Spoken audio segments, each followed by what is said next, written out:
over time, we've offered many different analogies, but our favorite one so far is this.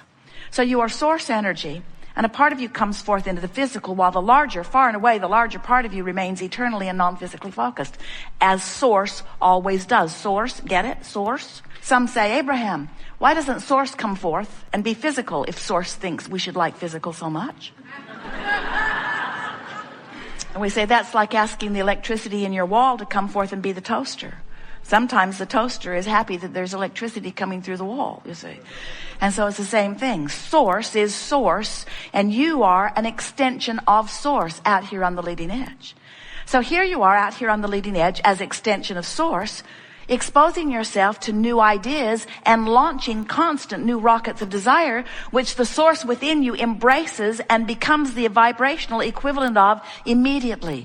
And when that happens, there is a vibrational disparity between you and the physical and you and the non-physical. In other words, the non-physical you not only believes that this can be, but knows it. Not only believes and knows that it can be, but already is it.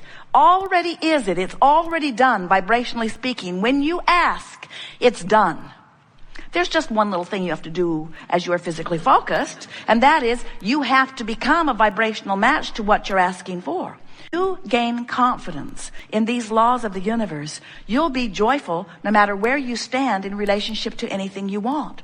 So when we began here today, we asked the question, so what's this belief thing? I want it, but I don't believe it because I haven't yet seen it. So a logical person would say, well, if I haven't seen myself do it, but I need to believe I can do it in order to do it, doesn't it seem impossible? And we say, not when you believe in the laws of the universe, not when you understand law of attraction, not when you understand that you are non-physical energy first and foremost. You don't have to believe that you can accomplish that specific thing. You just have to believe that you can accomplish anything. You just have to understand that the universe has your back, that the law of attraction will yield to you the equivalent of what you're offering vibrationally. You just have to believe that your emotions never lie to you, that your emotions every time give you the feedback that lets you know whether you're in vibrational alignment with what you want or not. So today, as we're talking with you about anything that's important to you, we see our greatest advantage to you to coax you into the vortex.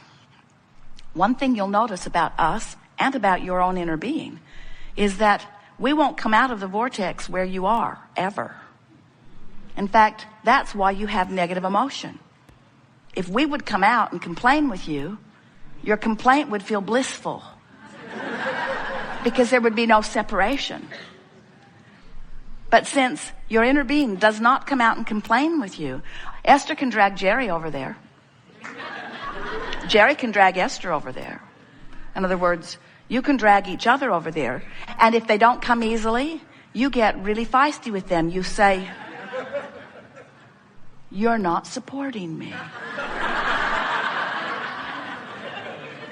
I think you should support me. How come you're never there for me? How come you're never there for me? And the correct answer to that question is because I'm over here in the vortex for me. Because if I come over there out of my vortex for you, I'm worthless to you. We can just bang over here together in misery, which justifies that until death do us part stuff that we, no matter how miserable we are, we'll stay together. But the source within you will not come out of the vortex when you are focused upon something that activates within you something different than you are. You are a lover. And when you hate, you're separating yourself from who you are. Separation's too strong of word because you cannot ever sever yourself from that. And sometimes you think you would like to. In other words, when you are really vibrating in opposition to who you are, it feels miserable. But you only have one option to close that gap. You only have one option if you want to feel better, and that is find the best feeling thought. Adjust your vibration. Adjust your vibration, which means adjust your thought, which means adjust your belief, which means adjust your vibration, which means stop the resistance. And when you stop the resistance, you will become a cooperative component. And when you're a cooperative component, you'll be drawn in just like all of the other cooperative components, and you'll live happily ever after. Until the next contrasting thing throws you out of the vortex. But no problem. Once you get out, it's no problem because you know how to get back in. And you know, also, we want you to remember that there are 3 steps to the creative process. Step 1 says, contrast will cause you to ask. That's normal. That's why you came forth. You said, I will expose myself to contrast so that I can define with greater clarity desires in this leading edge time-space reality. That really is what you said. So step 1 is important to the creative process. Just don't make a career of being in step 1. Let the contrast help you take step 1, and source will take step 2. Your inner being, source, law of attraction will gather together all cooperative components. Step 2 is not your work. When you ask, it is answered, it is given, it is done. But step 3 is your work. And step 3 is you got to get in the vortex. You got to find some way of thinking thoughts that let you come into vibrational proximity of this vortex of creation. And when you do, when you get in that vortex, it will all have been worth it. And then when we say, are you enjoying the contrast of your time and place? You will say, yes. It's just like I knew it would be. It inspires me all day, every day to greater expansion. And now I know about my emotional guidance system, and now I've learned to focus my own mind. I don't stay focused long on things that bother me. But I'm not bothered by being bothered, because every time I feel negative emotion, I say to myself, oh, good, I'm having a step 1 moment. That means source is on the improvement of my life experience. But I am no longer making a career out of the step 1 moment. I'm getting myself into the vortex, into the vortex, into the vortex as quickly as possible. Good. If you could meditate, you'd stop your resistance and in you'd go. If you would appreciate, you'd stop your resistance and in you'd go. Even if you are in the attitude of hopefulness, in you'll go.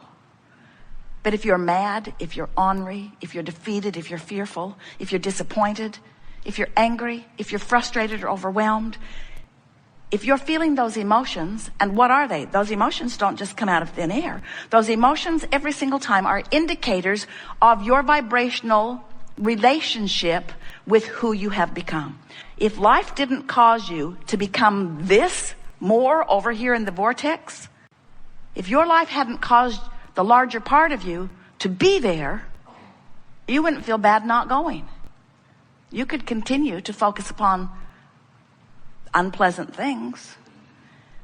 Problem with that is you were born knowing that you are worthy, and born knowing that you are good, and born knowing that life is supposed to be good for you.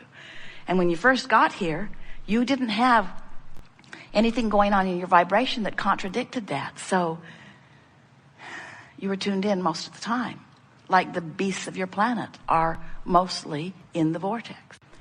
So over here, where who you really are is, and where the culmination of all of your rockets of desire are, and where the source within you in its expanded version because of you is, we're calling this the vortex of creation. It's the vortex. It's a vibrational reality.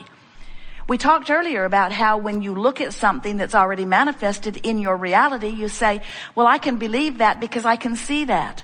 I believed my chair would hold me, and I believe the sun will come up in the morning because I've seen it enough that I believe it. There's a lot of things that I believe because I'm witnessing the manifestation of them. And we say, if you will decide today that you're not going to need to witness the manifestation of something before you believe it, you will become the creator who can create anything that you desire. And we want you to understand that it's easy to do because over here in your vibrational reality, by the way, this is the reality that precedes all manifested reality. So don't feel bad.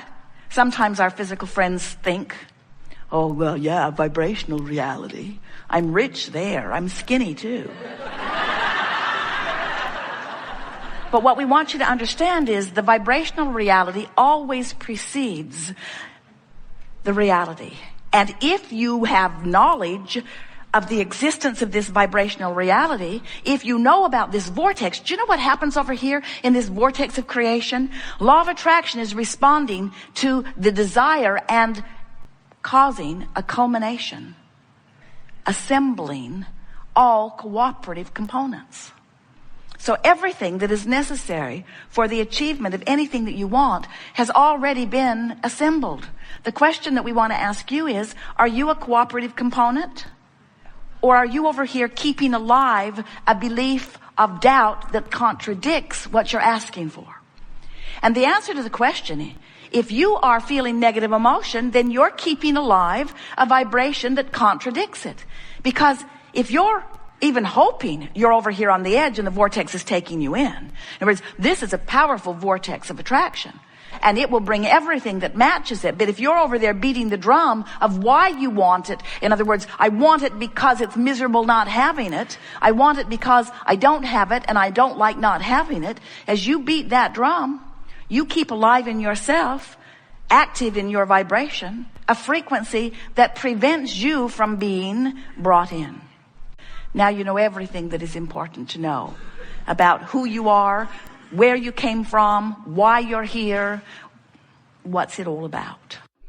Get into the vortex and milk it for all it's worth and stay there and feel the resonance of it and know who you are. And the more you're in that vortex, the more you become unwilling to hang around outside of it. And the more you're in it, the more you feel the familiarity of it. The more you tune your awareness to what it feels like when you're in and out, until you'll become, as Jerry is describing himself, you just barely brush across the surface of something that isn't up to speed with who you are, and it gives you prickles. Not because you've done something awful, but because it's not who you are. It doesn't resonate with who you are. Life is supposed to feel good to you. You are powerful beings and you've come forth with great reason. And we really do. We make too much of all of this. Just find things that feel good and focus on them. And when you find things that don't feel good and you're focused upon them, say, hey, I'm focused upon something that doesn't feel good. Why would I focus upon something that doesn't feel good? There must be something that I could focus upon that feels better, and then feel for it and find it, and feel for it and find it, and feel for it and find it, until you come into alignment, till you close that gap, till you tune yourself to the vibration of all that you've become. We've enjoyed this interaction immensely.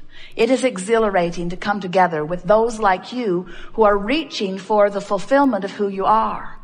It is our desire as we visit like this that we awaken within you your memory of who you really are and the value and reason and purpose for your focusing here in this contrasting experience.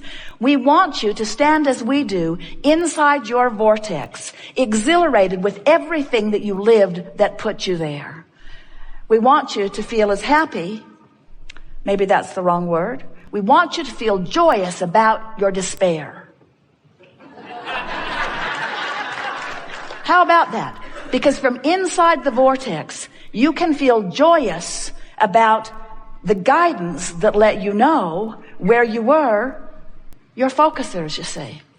And there isn't one of you who will move forward from this point in time who will not know now in much clearer fashion how to focus the power that is you into the productive expansion that is you.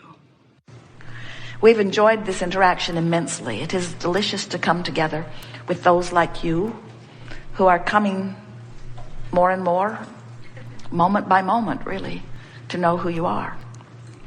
Today, we feel satisfaction for these reasons.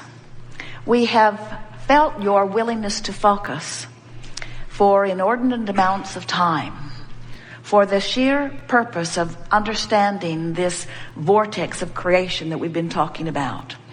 It has been slow going here today. There was not much about it that was really fast moving.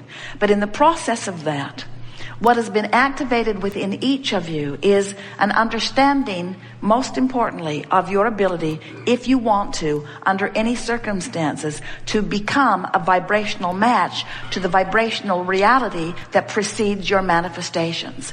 If you can leave here today understanding the relationship between who you really are and who you're being, and if you can leave here today with a new, resourced attitude about wanting more than anything else to tend to the relationship between you and you. In other words, to want to be in this vortex knowing that you now know how to do it if you want to.